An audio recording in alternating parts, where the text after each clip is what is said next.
네, 오늘은 패트리온을 통해서 공유를 하나 드렸던 콘텐츠인데요. 그 스케일에 대해서 조금 이야기를 해드릴까 합니다. 마침 또 블랙워터 이슈에도 스케일 관련된 내용이 또 올라온 자료가 있어서 그걸 간단하게 소개를 해드리고자 합니다.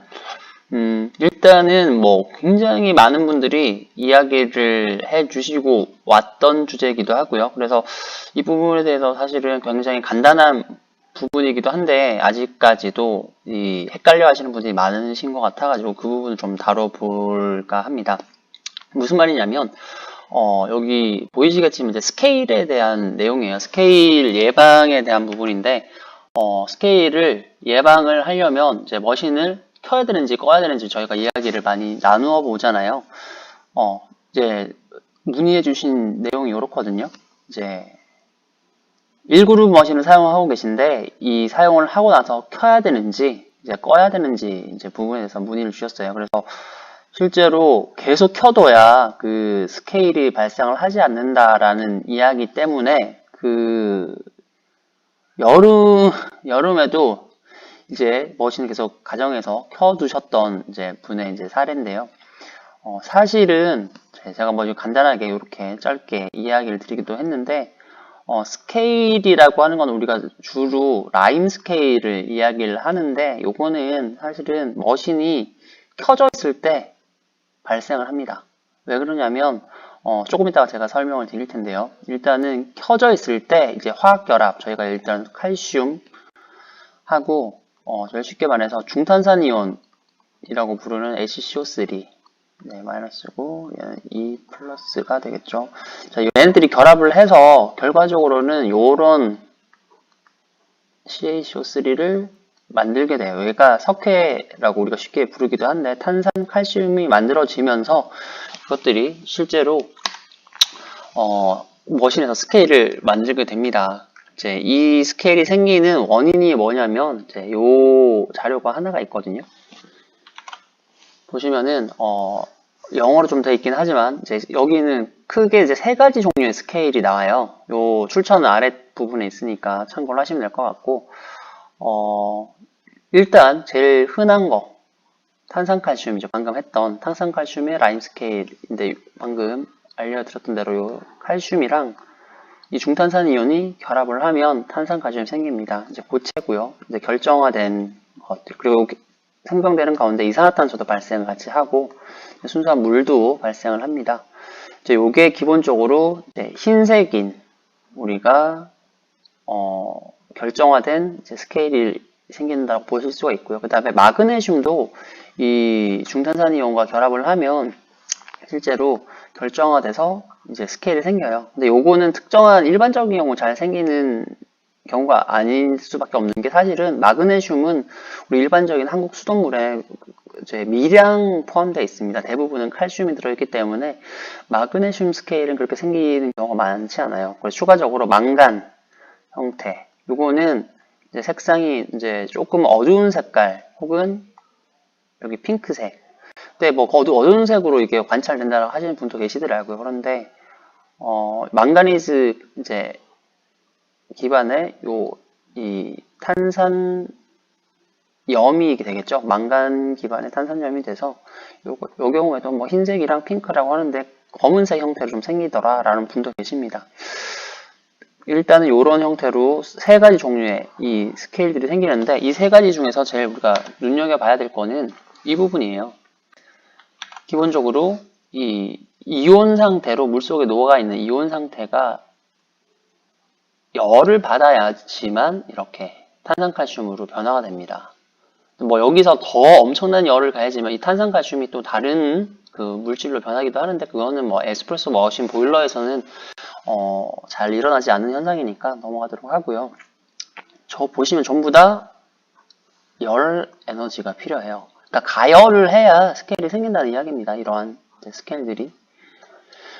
뭐 이거는 쉽게 여러분들이 이해를 하실 수 있는 게 일반적으로 커피포트에다가 물을 넣어서 이제 끓이게 되면 이제 스케일이 저희가 발생한다라고 하잖아요. 그래서 우리가 스케일을 다른 말로 일시 경도라고 합니다. 경도 성분 중에 끓였을 때 이 중탄산이온하고 결합할 수 있는 부분에 해당하는 경도를 우리가 일시경도라 그래요. 왜 일시경도라고 하냐면 열을 가해 주게 되면 물속에서 이렇게 탄산염 형태로 석출이 돼요. 그럼 물속에서 더 이상 녹아 있는 게 아니라 밖으로 빠져나오는, 이 결정화돼서 빠져나오기 때문에 물속에선 제거가 됩니다. 그래서 우리가 이걸 일시경도라고 하고, 끓였을 때 물속에서 이제 고체로 빠져나오는 형태가 되기 때문에 우리가 일시경도라고 부르게 되죠. 아무튼 이런 일시경도 성분들이 바로 이 라임 스케일을 만드는 기본적인 요소라고 할 수가 있는데, 그렇기 때문에 우리는 다시 원래 질문으로 돌아가서, 그러면 스케일을 위에서 커피 머신을 계속 켜두는 것은 사실은 스케일을 더 잘 생기게 하는 열 에너지를 공급해 주는 거랑 똑같아요. 그래서 꺼둬야, 끈 상태에서는 당연히 이제 가열이 되지 않은 상태니까 스케일 생성이 억제가 되게 되겠죠. 그래서 기본적으로는 에스프레소 머신에서 이제 전원을 끄는 게 스케일 예방에는 더 좋습니다. 기본적으로는 그래요. 근데 이런 부분에 대해서 그러면 머신을 가정용 머신은 이제 사용 빈도가 그렇게 많지 않으니까 껐다 켰을 때 훨씬 더 좋거든요. 그래서 그럼 상업용 머신은 어떻게 되냐? 그럼 상업용 머신에서는 스케일 발생을 위해서 머신을 끄는 게 좋냐, 이제 켜는 게 좋냐라고 이야기를 많이 할 수밖에 없는데, 사실은 기본적인 메커니즘은 상업용 머신과 똑같아요. 똑같은데 다만 조금 신경 써야 될 부분이 조금 있는데, 그건 조금 이따 이야기를 해드리고, 그러면 상업용 머신에서는 어떤 형태로 이러한 스케일들이 영향을 줄 수 있는지에 대해서 한번 이야기를 해보겠습니다. 지금 여기가 21페이지니까 이게 뭐냐면 SCA 워터 이제 퀄리티 핸드북이에요. 그래서 워터 차트를 기반으로 이제 이런 핸드북을 책으로 만들어서 이제 제공하고 있는데, 요거는 유료입니다. 유료라서 제가 이제 구매를 했던 차트 중에 하나를 보여주면 두 그래프가 있어요. 그래서 세로축을 보시면 세로축은 이제 경도 부분입니다.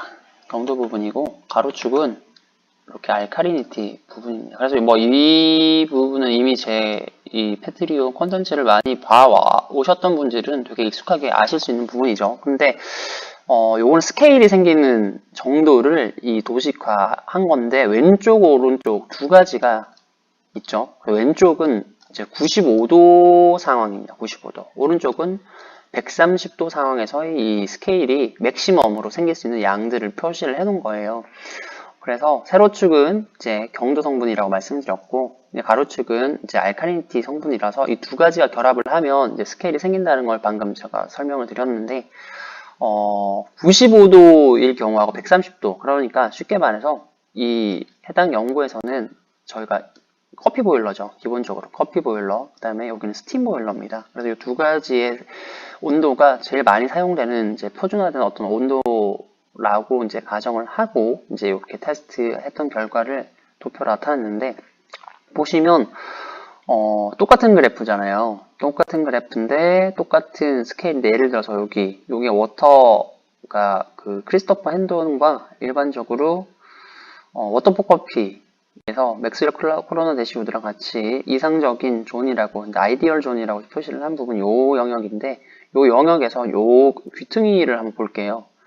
여기가 경도 성분이 약 한 170 가까이 되겠죠. 그리고 알카리니티는 한 요 부분 같은 경우는 지금 여기도 한 60 후반에서 70 정도 되겠네요.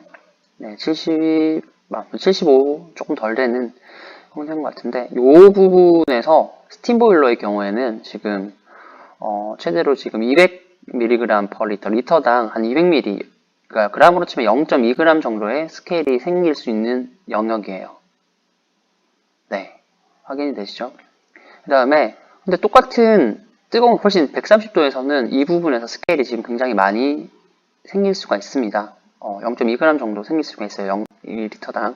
근데 여기 왼쪽 그래프를 보시면 똑같은 똑같은 온도가 아니죠. 똑같은 이제 경도 수치와 알카리니티 수치 보시면 이 부분과 이 부분을 저희가 비교를 해보자면, 여기서는 이미 이만큼이 스케일이 생길 수 있는 영역에 들어가 있어요. 요만큼이 생길 수 있는 영역. 그런데 여기서는 이 부분은 지금 여기에서 벗어나 있죠. 그러니까 95도에서는 이 부분은 스케일이 0.2g 정도 생기지 않는다라고 하는 겁니다. 이제 여기 영역에 지금 거의 속해 있으니까 거의 스케일이 생기는 지점 정도에 위치를 한다. 생길 수 있는 지점이지만 이렇게 많이 생기진 않는 거예요. 그래서 상대적으로 온도가 낮을수록 스케일은 더 발생하지 않는다라는 것을 볼 수가 있습니다. 그래서 저희가 에스프레소 머신에서도 스케일은 실제적으로 스팀 보일러, 그러니까 고용량의 스팀 보일러에서 많이 발생을 해요. 그 다음에 추가적으로 하나를 더 설명드리자면 일반적으로 물의 흐름이 엄청나게 빠른, 예를 들어서 커피 보일러 같은 경우에는 새로운 물이 계속적으로 유입되고 계속적으로 빠져나가는 형태가 벌어지잖아요. 그래서 그러한 경우보다 적체되어 있는, 이제 물이 적체되어 있고 정체되어 있어서 계속적으로 이런 물의 순환이 잘 안 일어나는 부분에서 스케일들이 이제 스팀 보일러의 경우가 이제 그렇죠. 그런 경우에서 어느 특정 부위에 이 스케일들이 형성이 될 가능성이 큽니다. 당연히 아까 화학 반응을 저희가 토대로 살펴봤을 때 열이 가해지는 부분에 이 스케일이 많이 발생할 요지가 크기 때문에 실제적으로 어떤 형태로 생기냐면 이게 오늘 이제 커피 보일러 내부의 물에 대한 수질 검사라고 올려주신 다리아 카페분이 님이 올려주신 사진인데요. 이제 디스케일 전의 상태고 디스케일링 후의 상태입니다. 보시면 여기에 이제 수질 분석하는 결과도 같이 있는데 보시면 스케일이 여기가 히터죠.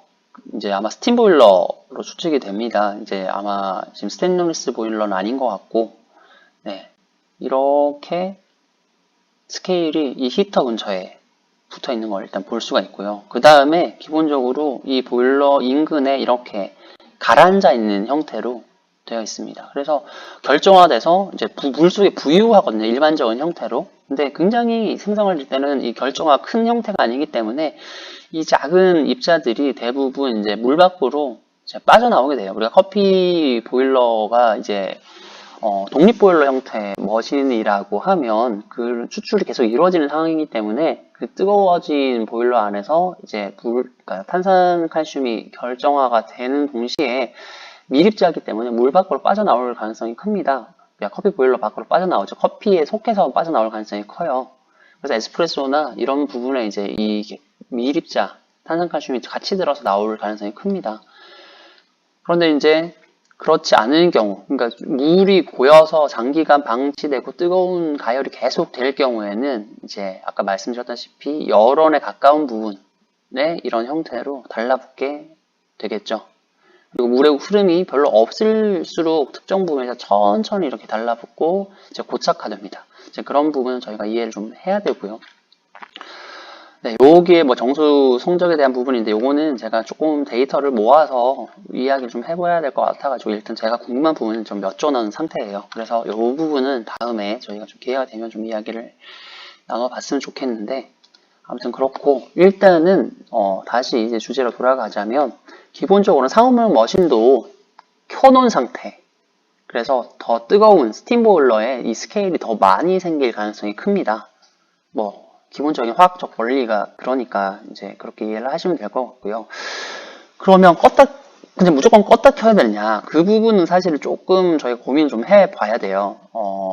방금 보여드린 이 사진을 보시면 이게 일단 잘 보이실지 모르겠는데 여기 경도 성분이 있거든요. 이제 보일러 안에 사용하신 한 2년 정도 되셨다라고 하셨고 디스케일링은 한 번도 안 하셨는데 경도가 54 정도 이제 세정 전이기 때문에 원래 사용하던 상태의 경도입니다. 그래서 경도가 사실은 그렇게 높지 않아요.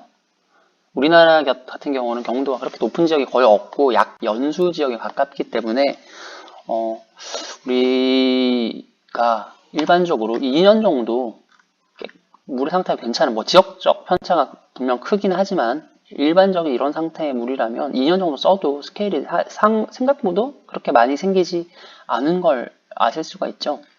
그래서 이런 형태의 물에서는 뭐 스케일이 그렇게 염려할 정도로 많이 생기지는 않는다. 그래서 껐다 켜도 사실은 크게 무리가 없다라고 보셔도 되고, 계속 켜도 사실은 모르겠어요. 이분이 계속 켜서 유지를 하는지 껐다 켰다라고 두셨는지 모르겠지만, 사실 두 경우 다 우리나라에서는 일반적인 물에서는 그렇게 큰 문제를 일으키지는 않는다라고 볼 수가 있어요. 그래서 사실은 상업용 목적에서는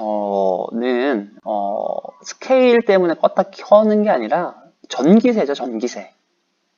그리고 관리적 측면에서 이제 껐다 켰을 때 어떤 리스크가 있는지, 혹은 계속 켰을 때 어떤 리스크가 있는지를 저희가 따져보는 게 사실 더 적합할 것 같은데, 기본적으로 상업적 환경에서 껐다 켤 때는 이제 식어 있는 물을 한 번에 다시 가열하기 위해서는 드는 열량이 굉장히 많죠. 그래서 소비 전력이 껐다 켰을 때 차가운 물을 이제 가열하기 위해서 드는 그 에너지가 사실 꽤 큽니다. 그래서 그냥 관리가 좀 그렇게 어렵지 않다라고 했을 때는 계속 켜두시는 경우가 많거든요. 그래서 아까 그 질문도 계속 켜두는 게 좋다라고 이야기를 하셨을 거예요. 그래서 스케일 때문에 이렇게 켜는 건 큰 의미가 없다. 스케일은 이제 원리상 껐을 때 더 안 생길 수밖에 없는 게 사실이고, 켰을 때는 정기적 그 비용이나 이제 관리적 측면, 아침에 오픈을 하고 나서 켰을 때 이게 전체 머신이 뜨거운 상태로 유지가 되는데 모든 파츠가 가열되는데 시간이 꽤나 걸리니까요. 그래서 그런 부분에 대해서 계속 켜두는 게 더 좋다라고 아마 그런 이야기들이 많이 나오고 있을 거라고 생각을 합니다. 그런데 껐다 켰을 때 좀 단점이라기는 그렇고 이런 부분 좀 생각을 해봐야 돼요. 제가 사진을 하나를 첨부를 하려다가 지금 못 찾아서 지금 첨부를 하지 못했는데, 제가 경험한 바로는 저도 집에서 1그룹 머신을 이제 껐다 켰다 하는 상태로 사용을 하고 있는데, 기본적인 스케일은 당연히 껐다 켰다 하는 게 덜 생깁니다. 그런데 어떠한 부분에서 이 스케일이 발생을 할 수가 있느냐라고 하면 머신에서 누수가 발생하는 부분이 있어요. 예를 들어서 그 T자 피팅이나 여러 가지 피팅이 보일러에서 이 접속 부위들, 그런 부분들에 보면 완벽하게 조이지 못해서 굉장히 미세한 마이크로한 이 유격이 있는 부분이 있습니다. 그러면 켰다가 끌 때 이제 다시 뜨거워진 상태가 이제 급속도로 금속이 팽창했다가 이제 껐을 때, 특히 일교차가 강한 날 같은 경우가 있죠. 그러면 굉장히 이제 빠른 속도로 이제 차가워지는데, 그때 이제 그 금속 틈들에서 서로 이 금속의 재질들이 다르기 때문에 팽창하고 수축할 때 어느 정도의 이 속도가 달라져요. 그럼 거기에서 이제 마이크로한 누수가 굉장히 조금씩 발생할 수가 있겠죠. 그러면 그 상황에서는 물이 잠시 밖으로 샜다가 바로 그 상태에서 증발을 하게 됩니다. 그럼 물이 증발하면 당연히 굉장히 맑은 상태, 그러니까 H2O가 증발을 하게 되고, 나머지 이제 증발을 하면 남는 우리가 TDS 성분들이라고 그러죠. 용종 고형분들이 이제 그 틈새에서 계속 남게 돼요. 그러니까 미세한 크랙들이 있어서 그 부분에서 누수가 되고 증발하고 그 스케일이 이제 누적되는 형태들이 벌어집니다. 이제 그러한 부분에서는 조금은 신경을 쓰셔야 돼. 껐다 켰다고 할 때가 이제 그런 부분에서 스케일이 조금 생길 수는 있거든요. 이제 그런 부분의 스케일은 어떤 형태로 나타나냐면, 마치 이제 버섯이 자라는 것 같다는 표현 좀 하면 좋을 것 같은데, 그 미세하게 이제 결정화가 일어나요. 그래서 막 보풀하기처럼 쭉 쌓이는 형태로 일어납니다. 아마 커피 머신을 자주 내부를 보셨던 분들이라면 아마 그런 것들을 살펴볼 수가 있는데, 사실은 그런 부분은 머신을 계속 켜둬도 미세 누수가 있는 부분에서는 그런 것들이 계속 발생을 하거든요. 그래서 그런 것들은 그냥 정기적으로 그런 부분에 대해서, 미세 누수가 있는 부분에 대해서 확인을 하고 이제 외관적으로 이제 제거를 해주시면 이제 큰 문제가 없는 부분이라서 이제 그렇게 정리를 할 수가 있을 것 같고요. 네, 어느 정도 설명을 했는데, 이제 확실하게 요약을 하자면, 이제 스케일을 예방하려면, 이제 머신 내부에 있는 스케일을 예방하려면 머신을 꺼두는 게 좋다. 혹은 완벽하게 끄지 못한다라고 했을 때는 히터만, 그러니까 히터에 이제 에코 모드가 있는 그런 머신들이 있어요, 최근에는. 그래서 이제 풀 힛업 상태로 올려두는 게 아니라 뭐 한 60도나 한 50도 상태로 좀 낮은 온도로 유지를 해줄 수 있는 기능들이 있기 때문에 마감 이후에는 그런 정도? 이제 가열 끄지 못한다라고 했을 때는 그런 형태의 낮은 온도 정도를 유지를 해 주시는 게 조금은 더 유리하지 않나 싶고요. 그 다음에 요거는 뭐 조금 이야기를 해봐야 될 부분이기도 한데 스케이하고는 조금 다르게 이 스팀 보일러 같은 경우는 물을 빼주지 않고 계속적으로 누적을 해서 일단 여기에 있는 이 물을 이제 계속 플러싱 하지 않는다라고 했을 때는 이 잔존 고형분들 혹은 여러 가지 물질들이 누적돼서 그 농도가 짙어질 수가 있어요. 그래서 여기에서는 이건 확정된 건 아닙니다. 여기 이제 자료에서 그런 부분이 있어서 이제 플러싱 전에서 여러 머신의 내부의 물을 확인을 해봤더니 여러 가지 세균이나 뭐 여러 가지 수치들이 기준치 이상으로 높은 농도로 이제 측정이 되었다라고 하는 부분이 있습니다. 뭐 이 부분은 세균이나 그런 부분에 대해서 뿐만이 아니라 내부에 있었던 어떠한 좋지 않은 물들은 계속 이제 비워내고 순환시켜 주는 게 항상 여러 가지 측면에서 좋을 수밖에 없기 때문에 제가 드린 말씀이었고요. 그래서 마감을 하실 때 이제 스팀 보일러 물들을 플러싱을 충분히 해주시고 온도를 낮게 설정을 해주시는 게 이제 여러 가지 머신 관리적 측면에서도 좋지 않나 싶은 생각이 듭니다. 네, 그렇게 해서 어느 정도 이러한 부분, 스케일에 대한 머신의 온오프 부분에 대해서 설명을 드렸던 것 같아요. 네, 벌써 11월 30일인데 아마 내일부터는 또 12월 달이 시작이 될 것 같습니다. 12월에는 시간이 된다라고 하면 제가 오프라인에서 이제 패트리온 구독자님을 대상으로 뭐 세미나 같은 것들 좀 계획을 해보는 중이거든요. 그래서 온라인뿐만이 아니라 오프라인을 통해서도 좀 어떠한 혜택들이 있을 수 있을지 이제 한번 고민을 하고 있으니까 네, 계속적으로 지켜봐 주시고 언제나 궁금한 사항이 있으시면 이렇게 질문을 해 주셔도 좋겠습니다. 네, 오늘 한 20분 정도 이제 정리를 한 것 같은데 오늘은 여기서 끝내고요. 또 12월에는 새로운 컨텐츠로 찾아뵙도록 하겠습니다. 감사합니다.